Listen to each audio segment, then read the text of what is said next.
네, 오늘 선택과 유기란 제목 갖고 여러분과 함께 은혜를 나누고자 합니다.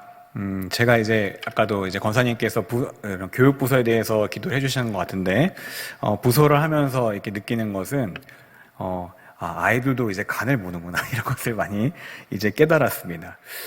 참 순수하고 정말 좋고, 정말 이제, 같이 있으면 너무 행복하지만, 우리가 저를 비롯해서 우리 모두가 다 아담의 또 후손이고 또 죄인이기 때문에 이렇게 아이들이 처음에는 이렇게 처음부터 세게 하는 게 아니라 처음에는 살짝 건드리고 그 다음에는 가만히 있으면 그다음에 세게 건드리고 점점 세지는 말이나 어떤 행동이나 모든 면에 있어서 이것을 그냥 가만히 있으면 아이들이 정말 가만히로 보는 정말 그런 일들이 일어나게 되는 것을 알게 되었습니다. 그래서 전도사 때는 이렇게 그냥 참고 그냥 넘어가고 혹시라도 애들이 뭐 단호하게 얘기를 하면은 상처를 받을까봐 얘기를 잘 못했었는데 또 여러 가지 사건들이 좀 있어서 제가 얘기를 잘 못했는데 어느 순간 좀 깨달은 것은 이렇게 다 받아주면 안 되겠다 이런 생각이 들었습니다. 왜냐하면 내가 참음으로써 내가 기분이 안 좋기도 하지만 또 반대로 아이들이 그냥 또 이제 모르고 또 죄를 질 수가 있기 때문에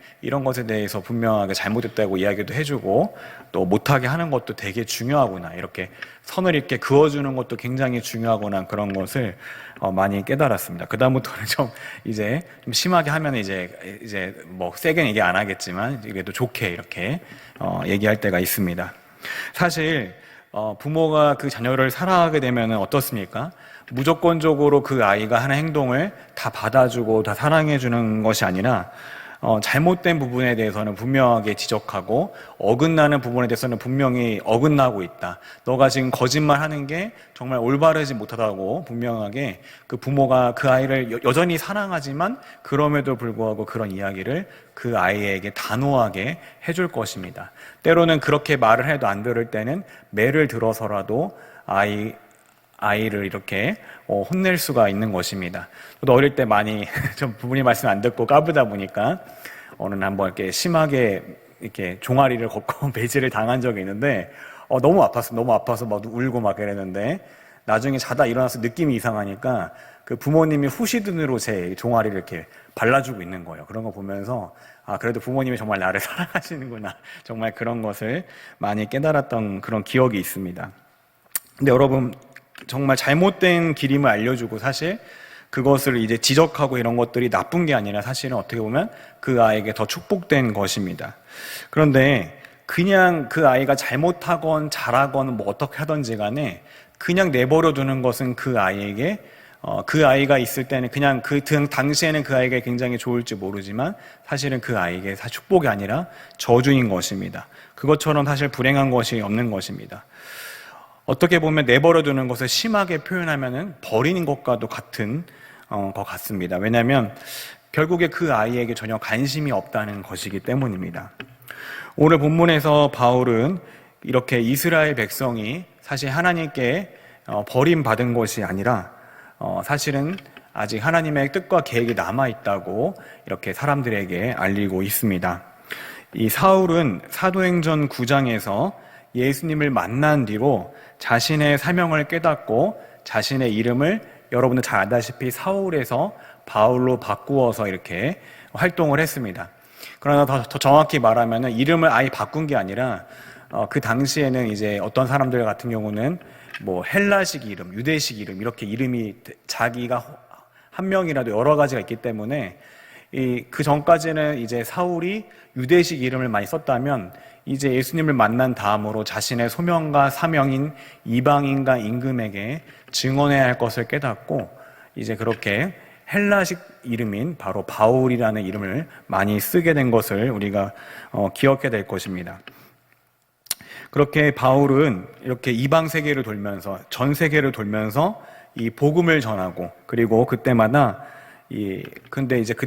뭐가 있습니까? 자신의 동족인 자신이 아끼고 사랑했던 그 유대인들이 가장 심하게 그런 기독교 복음에 대해서 회방을 놓고 심지어 나중에 매질도 하고 나중에 죽은 줄 알고 버려도 두고 이렇게 끔찍한 여러 가지 어려움들을 동족을 통해서 많이 겪은 것을 볼 수 있습니다. 그렇게만 본다면 어떻게 보면은 바울이 유대인들을 그냥 내버려 두거나 오히려 유대인들에 대해서 분노가 있을지도 모르겠지만 오늘 말씀 로마서 9장 3절에서는 전혀 바울이 그렇지 않음을 분명하게 이야기하고 있습니다. 뭐라 합니까? 나의 형제 곧 고륙의 친척을 위하여 내 자신이 저주를 받아 그리스도에게서 끊어질지라도 원하는 바로라. 아멘. 이 말씀처럼 바울이 놀라운 이야기하고 있습니다. 혹시라도 자신이 저주를 받고 내가 그리스도 안에서 끊어질지라도 이스라엘을 향한 그 바울의 마음이 계속 남아있다는 것을, 또 강렬하게 남아있다는 것을 보여주고 있습니다. 실제로 바울이 이렇게 말만 하는 것이 아니라 이 이방 세계를 돌면서 가장 먼저 이제 갔던 곳이 바로 회당입니다. 회당. 그 당시에 유대인들이 디아스포라로 다 세계 뿔뿔이 흩어져 있었고, 흩어져 있음에도 불구하고 그들이 회당을 지어서 그 안에서 예배를 드렸는데, 거기에 가장 먼저 바울이 가서 회당에 복음을 전하고 그 다음부터 이방 사람들에게 복음을 전한 것을 우리가 사도행전을 읽다 보면 많이 볼 수가 있는 것입니다. 실제로 그리고 또 바울은 이방인과 임금들만을 위해서 부르심을 받은 것이 아니라 이스라엘을 위해서도 부르심을 받은 사도였습니다. 근데 오늘 이제 바울이 9장의 첫 부분에서 이런 자신의 마음, 이런 내가 아직도 이스라엘의 이런 동족을 굉장히 사랑하고 아낀다는 그런 것을 드러낸 것은 바로 8장의, 그 전에 말했던 8장의 이야기를 듣고 여러 사람들이 의문과 반문할 수 있는 것에 대해서 미리 대답을 주기 위해서 이렇게 이야기한 것입니다. 8장의 마지막 절, 33절과 35절을 보게 되면 거의 마지막 절이죠. 거의 마지막 절. 누가 능히 하나님께서 택하신 자들을 고발하리요. 의롭다 하신 이는 하나님이시니 누가 정죄하리요? 죽으실 뿐이 아니라 다시 살아나신 이는 그리스도 예수시니 그는 하나님의 우편에 계신 자요. 우리를 위하여 간구하시는 자신이나 누가 우리를 그리스도의 사랑에서 끊으리요? 환난이나 공고나 박해나 기근이나 적신이나 위험이나 칼이라. 아멘. 로마서 이제 8장에서는 정리하면은 구원이 어떤 우리 자신의 능력이나 어떤 의지나 어떤 힘으로 되는 것이 아니라 그것을 끝까지 보장하시는 하나님께 달려있다는 것을 정말 바울이 최고조로 8장에서 마무리 지면서 이야기를 하는 것입니다. 그런데 여러분, 우리가 한 가지 생각해야 될 것이 이 로마서라는 복음이 사실은 1차 독자에게 누구에게 처음에 쓰였습니까? 물론 우리도 이제 나중에 기독교 세계, 초대 기독교 모든 세계와 후대 기독교와 우리에까지 그 말씀을 주신 것이지만 바울이 처음에 섰을 때는 바로 로마 교회를 향해서 이 복음을 쓴 것입니다. 로마 교회가 어떤 교회입니까? 로마 교회 안에 유대계에서 이제 기독교로 이제 회심해서 돌아온 자들도 있고 또 이방인들 중에서 기독교인으로 돌아온 자들도 있는데 이들의 비율이 처음에는 유대교회에서 기독교로 돌아온 자들이 많지만 지금 현재 바울이 쓸 당시에는 이제 이방인들 중에서 기독교로 돌아온 자들이 훨씬 많습니다. 훨씬 많고 우리가 그런 것들을 감안할 때 이 바울이 이 로마 교회 안에서 이렇게 하나님의 이 구원이 하나님으로부터 나고 하나님께서 구원을 이끄신다는 그런 사실을 이야기를 했을 때 질문이나 반문이 될 수 있는 것은 로마 교인들에게 무엇이냐면, 아니 그러면 이 구원에 대한 보장이 우리의 노력과 의지와 능력이 아니라 하나님께 달려있다고 분명히 바울 사도가 기록했는데, 그러면 지금의 이스라엘의 모습은 우리가 어떻게 설명할 수 있습니까? 지금 이스라엘 보니까 완악하게 끝까지 예수님을 부인하는 자가 훨씬 많고, 심지어 우리 이스라엘 백성은 그들은 예수님을 죽인 사람들입니다. 이렇게 반문할 수도 있는 것입니다. 이스라엘이 어떤 나라입니까? 이스라엘은 하나님의 선택을 받은 백성으로서 좀 멀게는 조상인 아브라함이 하나님과 언약과 약속을 맺었고 정말 그것이 이제 선택을 받아서 그런 언약들이 흘러오고, 또 모세의 시대 때는 무엇을 받았습니까? 그들이 시내산에서 하나님이 돌판에 친히 새긴 율법을 받았습니다. 그리고 또 민족 중에 유일하게 하나님께 어떻게 예배하는지에 대한 그런 설명서를 다 받은 민족이 바로 이스라엘 백성인 것입니다. 그래서 성막을 짓는 방법도 다 배웠고요. 뿐만 아니라 그들의 혈육에서 누가 났습니까? 결국에 예수 그리스도께서 그들을 구원할 예수님이 탄생한 것을 우리가 기억할 수 있습니다. 그런데 이렇게 선택을 받은 백성이 모두는 아니겠지만 이상하게 예수님을 완강하게 정말 단호하게 부인하고 거부합니다. 그러니까 그러면 하나님이 그들을 그 이스라엘 백성들을 선택한 백성들을 결국에 구원으로 이끄는 것에 대해서 하나님이 실패한 것인가? 아니면 그들을 버린 것인가? 하는 의문이 당연히 나올 수밖에 없는 것입니다. 그것에 대해서 바울은 뭐라고 합니까? 아니다. 이 하나님의 말씀이 파기가 된 것이 아니라 또 이스라엘에게서 나왔다고 해서 모두 진정한 의미의 이스라엘 백성이 아니라 남은 자가 바로 진짜 이스라엘 백성이라고 오늘 말씀에서 기록하고 있습니다. 로마서 9장 7절을 볼까요? 또한 아브라함의 씨가, 같이 읽겠습니다. 시작. 또한 아브라함의 씨가 다 그의 자녀가 아니라 오직 이삭으로부터 난 자라야 내 씨라 불리리라 하셨으니. 아멘. 오늘 말씀에서 바울은 정말 많은 인물들의 예를 들고 있습니다. 그 중에서 하나님의 약속을 받은 아브라함을 예로 두고 있는데, 아브라함에게는 여러분이 잘 알다시피 2명의 자녀가 있었습니다. 크게 첫 번째는 누굽니까? 바로 그 이스마엘, 자신의 여종 그 하갈에게서 난 이스마엘이 있었고, 그 다음으로 난 자식이 누굽니까? 바로 자신의 본처인 이제 사라에게서 난 바로 이삭이었습니다. 그런데 이 결국에 한 아버지로부터 2 자녀가 낳고, 어떻게 보면 태어난 시기가 이스마엘이 먼저 태어났지만 하나님께서 뭐라고 하십니까? 정말 그 사라에게서 난 자녀, 이삭에게서 난 자라야 아브라함의 씨라고 불릴 것이라고 이야기를 했습니다. 결국에 이스마엘보다 늦게 태어난 누구를 통해서요? 이삭을 통해서 그 하나님의 그 언약과 약속이, 아브라함부터 시작된 언약과 약속이 결국에 이삭을 통해서 흘러가고 있음을 우리가 볼 수 있습니다.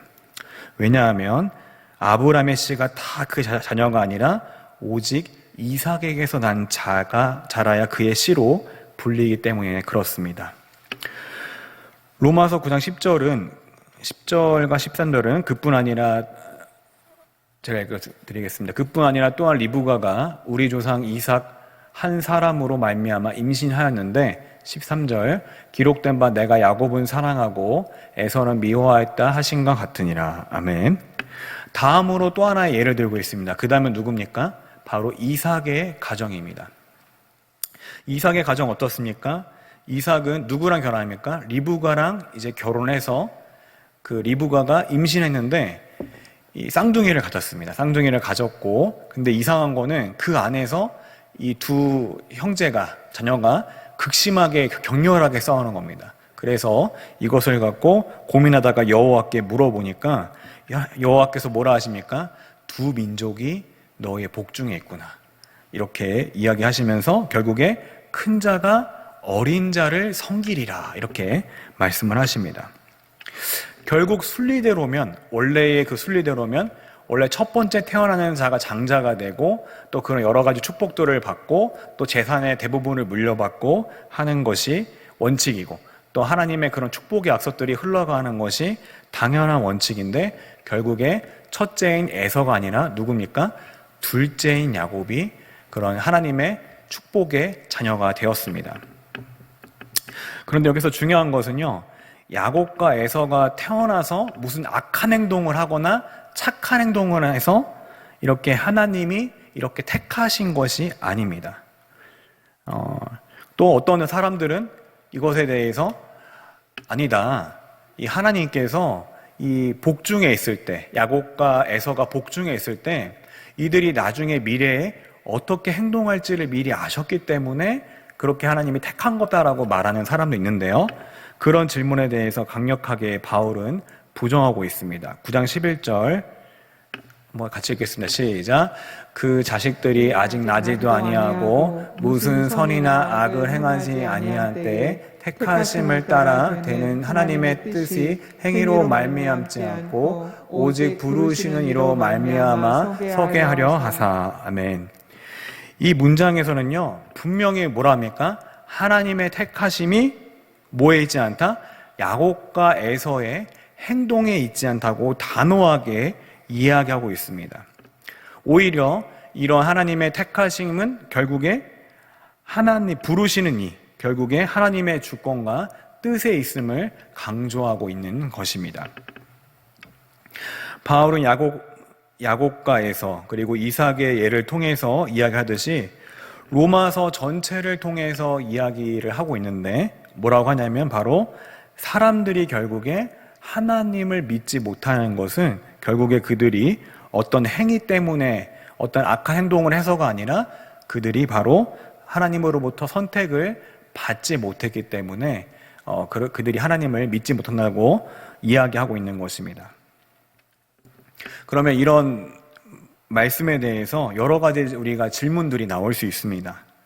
아니, 어떤 행동을 해서가 아니라 그냥 누구는 택하고 그냥 누구는 이렇게 버린다면은 하나님은 불의한 분이 아닙니까?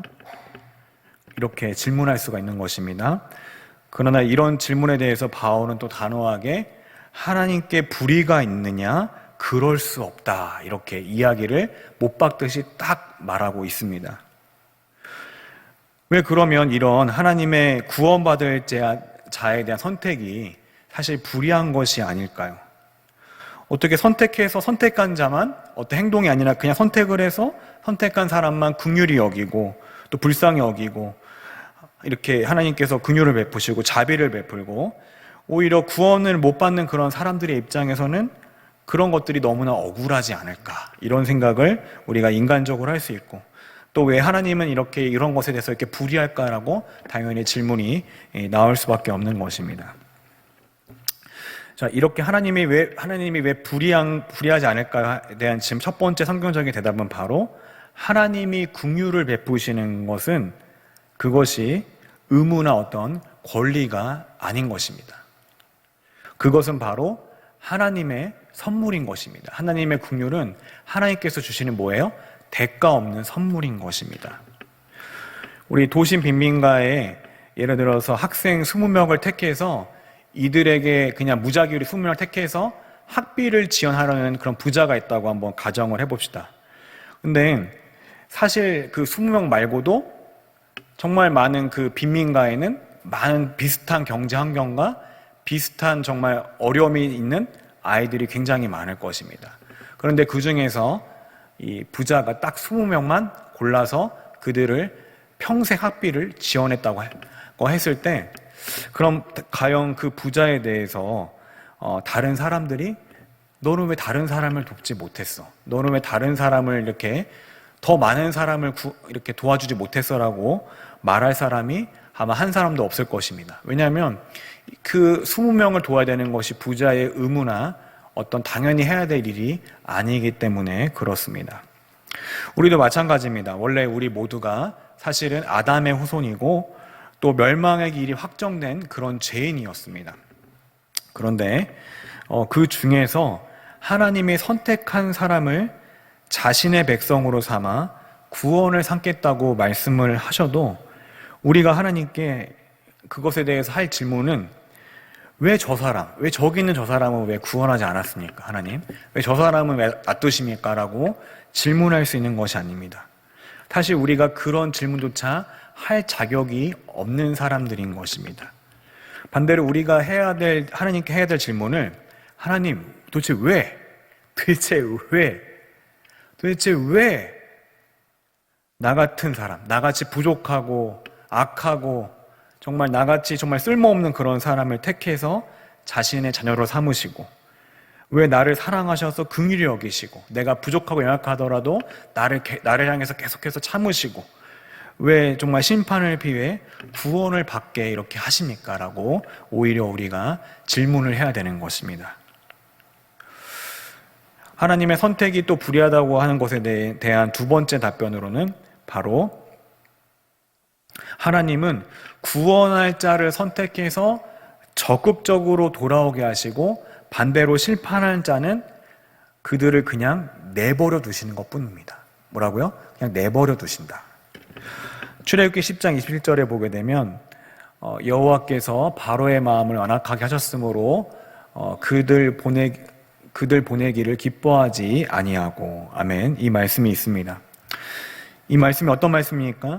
하나님께서 정말 고통받고 힘들어하는 이스라엘 백성들을 또 구원해내기 위해, 또 그들이 정말 광야에서 택해서 그들을 예배를 드리게 하게끔 위해서 모세라는 한 인물을 세우고, 그 인물이 바로 앞에 서서 이렇게 이야기했을 때, 바로 앞에 서서 우리의 백성을 보내라, 그들이 하나님을 예배할 것이다 라고 했을 때 바로가 바로의 상태를 이야기한 것입니다. 바로가 어땠습니까? 바로가 그냥 쉽게 보내주지 않습니다. 심지어 재앙을 만나고 하나님이 분명히 살아계심을 역사함에도 불구하고 끝까지 보내주지 않다가 마지막 재앙을 당하고 나서야 그들을 보내줍니다. 근데 그 원인을 성경은 뭐라고 합니까? 아까도 말했듯이 하나님께서 누구의 마음을 완악하겠다? 바로의 마음을 완악하겠다고 이야기하고 있습니다. 그럼 하나님이 나쁜 사람 아닌가? 결국 하나님 때문에 이 바로가 이렇게 쉽사리 이렇게 이스라엘 백성들을 출애굽시켜주지 않은 것이 아닌가라고 우리가 이야기할 수도 있을 것입니다. 그럼 한번 생각을 차근차근 해봅시다. 그러면 바로와 그의 집안은 원래부터 선했습니까? 원래부터 착하고 원래부터 이렇게 하나님에 대해서 잘 순종하고 했던 그런 집안입니까? 과거 바로의 집안은 이스라엘 백성의 숫자가 너무 많자 그들을 되게 두려워하기 시작했고, 그들에게 극심한 이제 더 무거운 여러 가지 어려운 그런 노역과 또 학대를 했습니다. 또 그럼에도 불구하고 이스라엘 백성들의 숫자가 줄지 않고 점점 학대를 받을수록, 고통이 더하면 더할수록 하나님의 그 약속과 언약 때문에 점점 많아지자 정말 그것에 대해서 하나님을 깨닫지 못하고 오히려 어떻게 합니까? 이 산파를 통해서 남자아이면 죽이고 여자아이는 살리라고 명령까지 했습니다. 그것이 우리가 일반적인 그냥 도덕적인 그냥 하나님을 떠나서 일반적인 세계 사는 사람들한테 그것이 윤리적이고 도덕적인 모습입니까? 그 누가 보더라도 이건 잘못됐다. 어떻게 사람이 마음대로 자신의 생명을 해할 수 있냐, 아마 일반적인 사람들도 이렇게 이야기할 수 있을 것입니다. 바로 이거 자체가 이미 이 바로의 집안이 선한 게 아니라 악하다는 것을 보여주고 있습니다. 또 오늘 바로는 어떻습니까? 모세가 아까도 얘기했지만 여호와께서 내 백성을 보내라. 그러면 그들이 내 광야에서 내 앞에 절기를 지킬 것이다 라고 이야기하니까 뭐라고 합니까? 오만하게 내가 여호와를 모른다 이렇게 이야기를 하고 있습니다. 또 심지어 오히려 이미 노예처럼 일하는 그 이스라엘 백성들에게 너희가 게을러가지고 이 제사를 드린다고 한다 하면서 더 심한 이제 노역을 그들에게 시키는 모습을 보았을 때 정말 악한 것을 볼 수 있습니다. 또 뿐만 아니라 이미 바로 자체가 누구의 아들이라고 말합니까? 스스로를 태양신의 아들이라고 칭합니다. 그래서 이 많은 백성들이 다 이 바로를 이 신처럼 떠받듭니다. 원래는 하나님께 올려드릴 영광을 누가 취하고 있습니까? 바로 자신이 취하고 있는 것입니다. 또 그것의 문명 자체가 이 하나님이 아닌 하나님이 창조한 여러 피조물들을 우리가 섬기는 것을 볼 수가 있습니다. 이미 그 전부터 바로는 완악했습니다. 하나님이 완악한 게 아니라 이미 그 전부터 이 바로의 집안은 완악했던 것입니다. 하나님은 이미 우리 9장 22절을 한번 보겠습니다. 만일 하나님이 그의 진노를 보이시고 그의 능력을 알게 하고자 하사 멸하시기로 준비된 진노의 그릇을 오래 참으심으로 관용하시고. 아멘. 이 말씀에서처럼 하나님은 이미 어땠습니까? 전에부터 그 완악하고 완고하고 악했던 그 바로와 이집트에 대해서 오래 참았습니다. 오래 참고, 정말 오래 참고 관용하고 자신의 백성을 학대하고 괴롭히는 그들에 대해서 정말 돌아오기까지 오래 참으신 것을 우리가 볼 수 있습니다. 하나님이 바로 자체를 악하게 하신 것이 아니라 이 바로는 원래 하나님께 대항하기로 마음을 먹었었고, 바로가 그냥 그것을 선택한 것이고, 하나님은 그냥 그 바로가 택한 것을 그대로 하도록 그냥 내버려 두신 것입니다. 그냥 그대로 내버려 두면 바로가 어떻게 집니까? 점점 완악해지는 것을 알면서도 하나님은 그냥 내버려 두신 것 뿐입니다. 마찬가지입니다. 하나님이 선택을 받은 그런 사람은 구원받을 자는 사실은 매를 쳐서라도 하나님께 결국에 돌아오게 하십니다.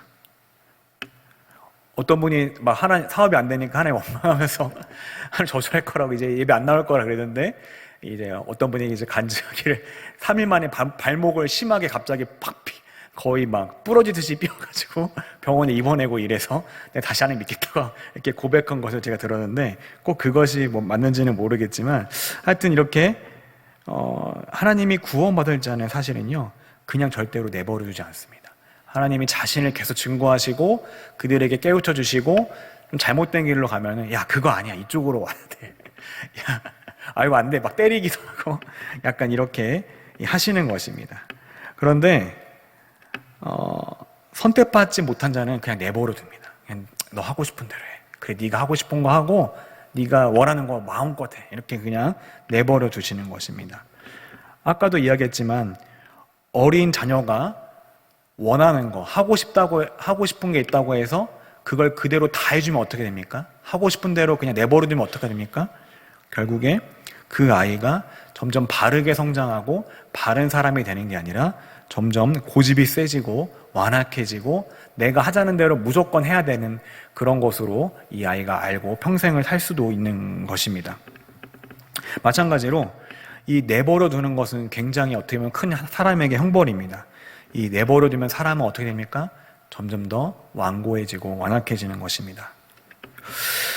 다음으로 선택과 구원에 있어서 그것이 불의하다고 말한 자들에게 주는 성경의 답변은 바로 자신이 만들 그릇을 어떻게 쓸지는 그것을 만든 창조주의 마음이라는 것입니다. 창조주에게 주권이 있다고 바울은 말하고 있습니다. 로마서 9장 20절을 한번 같이 읽어보겠습니다. 시작.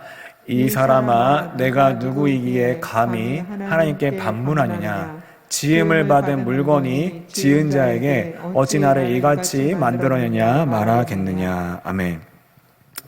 우리에게 나는 왜 이렇게 만들었어요? 저 사람은 왜 저렇게 만들었어요? 나는 뭐 개구리처럼 만들지 않았어요. 뭐 이렇게 해서 하나님께 어떻게 합니까? 원망할 수가 없는 것입니다. 왜냐하면 하나님 그분은 창조주이고 우리는 단지 피조물일 뿐이기 때문에 그렇습니다. 우리가 과학자가 발명가가 로봇을 만들어도 그 로봇가 나를 왜 이렇게 만들었어요? 말할 수가 없는 것은 바로 그 만든 사람이 어떤 계획과 목적에 의시 만들었기 때문에, 또 그 자신이 만들지 않았으면 그것이 탄생할 수 없기 때문에 그것에 창조주에서 반문할 수가 없는 것입니다. 자, 마지막으로 이러한 하나님의 선택과 구원을 통해서 왜 하나님께 반문을 할 수 없냐면, 바로 이런 하나님의 선택과 구원을 통해서 하나님의 영광의 풍성함을 우리가 알게 되기 때문에 그렇습니다. 로마서 9장 23절을 한 번 더 같이 읽어보겠습니다. 시작. 또한 영광 받기로 예비하신 바 긍휼의 그릇에 대하여 그 영광의 풍성함을 알고 쓸지라도 무슨 말을 하리요. 아멘. 우리가 사실 모든 사람을 하나님이 분명히 다 구원할 수 있을 것인데, 다 구원하지 않는 거에 대해서 수많은 질문과, 우리 믿는 사람이라 할지라도 좀 이해가 안 되는 부분들, 그런 영역들이 분명히 있고 또 여러 가지 상상을 할 수 있지만, 바울은 하나님이 어떤 사람은 구원하고 어떤 사람은 남겨두는 그런 하나님의 그런 택하시는 과정이 우리가 상상할 수 있는 어떤 그런 계획보다, 어떤 그런 완벽한 계획보다 사실은 하나님의 영광을 드러내는데 결국은 더 적합할 수 있다는 것을 말하고 있는 것입니다. 즉 하나님이 남겨두고 또 어떤 자는 택하는 것이 하나님의 영광을 드러내기에 최적합한 바로 그런 모습이라는 것을 우리가 이해해야 할 것입니다. 우리 오늘 말씀을 통해서 사실 몇 가지의 교훈을 알 수 있습니다. 첫째는 나를 택해 주신 그 하나님께 항상 감사해야 한다는 것입니다. 내가 예수님을 믿는 자라면 나에게 마지막 그날에 영원한 심판을 피해서 영원히 행복한 그런 천국의 구원이 보장되어 있습니다. 그러므로 우리가 이 땅에서 좀 어려움이 많을지라도 그것은 영원의 관점에서 보면은 잠깐일 뿐이고, 하나님이 이렇게 성경 말씀을 통해 많은 얘기들을 할 수 있지만 그 중에서 구원에 대한 얘기를 계속 하시고 영원에 대한 이야기를 하신 것은 그만큼 그 부분이 중요하기 때문에 그렇습니다. 그래서 우리가 나중에 정말 영원한 하나님 나라에서 기뻐할 것에 감사하면서 나를 지금도 보호하고 이끄시는 것에 대해서 감사해야 할 것입니다. 사실 우리가 보면은 정말 그 불만이나 감사하지 못할 것에 대해서 얘기하면 끊임없이 우리가 할 수도 있습니다. 그리고 또 그것이 또 계속 하다 보면은 성향이 되기도 합니다. 근데 감사할 것을 보면 너무 감사한 게 많은 거예요. 이렇게 사실 우리가 코로나 전에는 몰랐지만 이제 코로나 겪으면서 우리가 이렇게 모여서 예배할 수 있는 것도 감사하고 이렇게 만나서 같이 식사할 수 있는 게 이렇게 감사했구나 이런 것을 사실 그전에는 잘 몰랐어요. 그죠? 근데 코로나 겪으면서 같이 밥을 먹고 대화하고 어디 같이 교인들하고 나가서 야유회도 가고 식사도 하고 이런 것들이 너무나 그게 귀한 것이고 또 이게 오래되니까 그게 정말 귀중한 추억 같이 느껴지는 것을 우리가 보면서 사실은 진짜 이 모든 것이 하나님께 감사한 것이구나 그런 것들을 우리가 기억을 해야 될 것입니다. 다음으로는 우리가 깨달을 수 있는 두 번째 교훈은 바로 이 완악함은 심판의 징조라는 것입니다. 심판의 징조 중 하나는 바로 사람의 마음에 완악해지는 것입니다. 말을 듣지 않습니다. 이스라엘 백성이 그랬고 여러 민족이 그랬고 계속 예언자를 보내고 계속 수없이 말을 하지만 완고해서 듣질 않습니다. 아예 귀를 막고 그들이 하고 싶은 대로 합니다.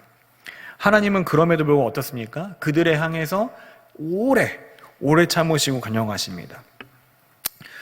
제가 느낀 거는 고통을 받는다고 해서 모두가 다 겸허해지고 모두가 다 하나님 앞에 기도하고 모두가 다 이렇게 되는 것이 아닙니다. 오히려 어떤 분은 또 이렇게 되게 겸손해지고 또 하나님 찾기도 하지만 또 반대로 또 어떤 분은 오히려 강팍해지고 오히려 교만해지고 오히려 원망하고 심지어 하나님을 떠나고 멀어질 수도 있는 것을 보게 되었습니다. 그러면서 내가 혹시 지금의 상태가 좀 마음이 많이 강팍하지 않나, 좀 마음이 부드럽지 않고 좀 마음이 많이 거칠고 좀 하나님 나 이렇게 안 하면 안 돼요, 이렇게 해주세요 이렇게만 얘기하고 있지 않나, 이런 것들을 우리가 돌아봤으면 좋겠습니다. 이 마지막으로 우리가 오늘 말씀을 통해서 우리가 배울 수 있는 교훈은 사실 하나님 안에서 그런 작은 징계나 그런 여러 가지 작은 어려움들이 이 나의 신앙과 나의 여러 가지 것들을 해치는 게 아니라 오히려 나의 신앙을 건강하게 만들 수 있고 나를 오히려 올바른 길로 인도할 수가 있는 것입니다. 아까 이야기했듯이 구원받을 자, 선택을 받을 자는 하나님이 적극적으로 열심을 다해서 일하십니다. 정말 적극적으로 계속 구원으로 이끌어 가시고 이 매를 들어서라도 하나님께 돌아오게 하십니다. 그러나 반대로 구원받지 못할 자들, 심판을 받을 자들, 그냥 그 사람들은 그냥 내버려 두십니다. 여러분, 하나님을 믿지 않는데 그 사람이 내가 하고 싶은 대로 하고 내가 원하는 게 있어서 그대로 하는데 다 잘 되는 거예요. 뭐 잘 되고, 뭐 취업도 잘 되고, 뭐도 잘 되고, 뭐도 잘 되고, 뭐 사업도 잘 되고, 자녀도 잘 되고, 다 잘 되는 것입니다. 근데 그렇게 잘 먹고 잘 사는 것이 하나님 없이 그렇게 잘 되는 것이 그것이 축복인 것입니까? 그것은 저주입니다. 왜냐하면 그렇게 모든 것이 그냥 내가 원하는 대로 그냥 풀려가는 사람에게는 한 번도 하나님의 존재에 대해서 생각해 볼 수 있는 그런 기회가 없는 것입니다. 우리 어떤 사람들이 이제 무신론자라고 자기는 이제 어떤 신도 안 믿는다고 얘기하는 사람들이 가끔 있습니다. 그런데 사실은 이 무신론자 진정한 의미에서 무신론자는 한 명도 없습니다. 왜 그렇습니까? 결국에 어떤 사람이 정말 급박한 위기에 처하거나 정말 공경에 처하면 자기도 모르게 자기를 초월한 누군가를 의지하게 되어 있습니다. 뭐 부처님, 뭐 알라님, 뭐 하나님 누구라도 있으면 좋으니까 나를 좀 도와주십시오, 이렇게 얘기할 수밖에 없는 것입니다. 즉 우리 모든 사람에게는 다 하나님이 종교심의 씨앗을 다 심어 놓으셨습니다. 그러므로 근데 이런 고난과 어려움과 역경이 한 번도 그런 사람에게 없다면 오히려 하나님께 돌아올 수 있는 기회조차 아예 없는 것입니다. 그러므로 우리가 그런 것들을 이제 부러워하지 말고 정말 하나님 앞에서 작은 징계를 받는 것처럼 우리가 느낄 때 그것에 대해서 하나님께 무조건 원망하기보다는 오히려 겸허해지려고 하고 정말 이 상황에서 하나님이 기뻐하시는 뜻이 무엇일까 이런 것들을 우리가 찾아가야 할 것입니다. 그 자체로 이미 하나님께서 그 안에서 은혜를 발견하게 하십니다. 계속해서 뭔가 사람과 부딪히게 하시고 또 계속해서 내가 간파해질 때 자꾸 뭔가 어려움이 있게 하시고 뭔가 막히게 하시고 그런 것들이 우리에게 불행한 것이 아니라 사실은 하나님을 더 의지하고 하나님을 더 믿게 하고 하나님의 영광을 더 보게 하고 하나님의 풍성한 은혜를 더 경험하시려는 하나님의 그런 계획인지를 믿으시면서 저 여러분이 어려움 속에서도 하나님을 기뻐하시는 저 여러분 되기를 간절히 소망합니다.